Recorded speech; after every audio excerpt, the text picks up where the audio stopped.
Good morning, everyone. Welcome to my listing here at Marcelo Green Village, Phase 5, the executive phase of Marcelo Green.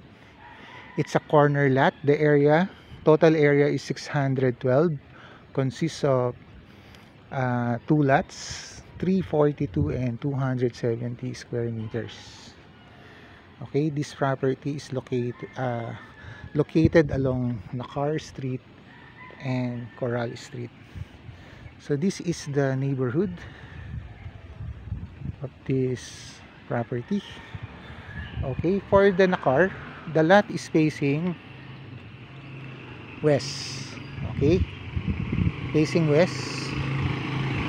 And for the Coral Street, it's facing northeast.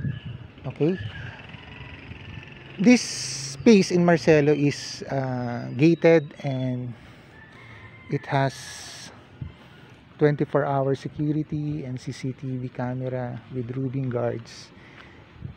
They have soccer field, clubhouse, basketball courts, playground. So if you're interested with this property, please let me know. Okay, nakita nyo po yung trees. Ang notable po sa kanya yung grown up trees, full grown trees. Okay, nagpapaganda po yan sa bahay, nagpapalamig, nagpapapresko ng bahay. And it's a corner, never been flooded, hindi siya tumbok.